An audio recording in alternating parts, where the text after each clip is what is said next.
Eman Atienza, ganito pala ang dinanas sa huling sandali. Kuya Kim naiyak. Nagluksa ang buong pamilya Atienza matapos isiwalat ang mga detalye tungkol sa huling sandali ni Eman Atienza, anak ni Kim Atienza. Ayon sa mga malalapit sa pamilya, matinding karamdaman ang pinagdaanan ni Eman bago siya pumanaw. Ilang linggo raw siyang ginamo sa ospital sa ibang bansa, ngunit sa kabila ng gamutan, hindi na kinaya ng kanyang katawan ang komplikasyon ng sakit. Ibinahagi ni Kuya Kim na hanggang sa huling sandali ay hawak niya ang kamay ng kanyang anak. Hindi raw niya malilimutan ang mga salitang, "I love you, Dad," na huli niyang narinig mula kay Eman. Ayon kay Kim, iyon na raw ang pinakamasakit na karanasang dumaan sa kanyang buhay bilang isang ama. Napaluha siya habang ikinukwento ito sa mga dumalo sa burol. Maraming netizens ang labis na naantig sa kwento at nagpaabot ng pakikiramay sa social media. Bumuhos ang mga mensahe ng suporta at dasal para sa pamilya Atienza.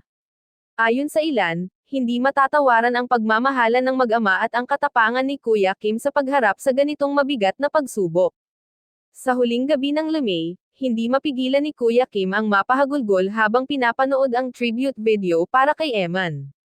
Ipinakita roon ang masasayang alaala nila bilang pamilya, mga bakasyon, simpleng tawanan, at mga sandaling puno ng pagmamahal.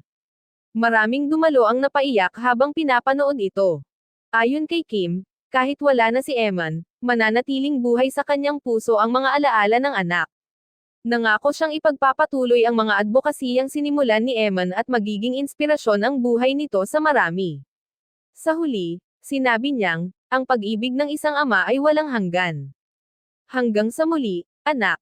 Matapos ang emosyonal na seremonya, sinamahan ni Kim Atienza ang labi ng anak hanggang sa crematorium kung saan isinagawa ang huling pamamaalam.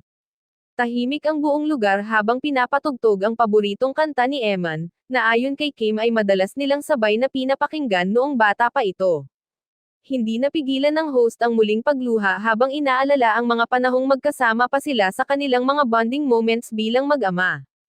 Sa kabila ng matinding lungkot, nagpahayag si Kim ng pasasalamat sa lahat ng taong nag-abot ng suporta at dasal sa kanilang pamilya.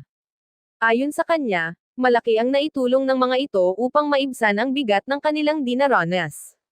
Naniniwala siyang kahit wala na si Eman sa pisikal na mundo, mananatili itong gabay at inspirasyon sa kanila araw-araw.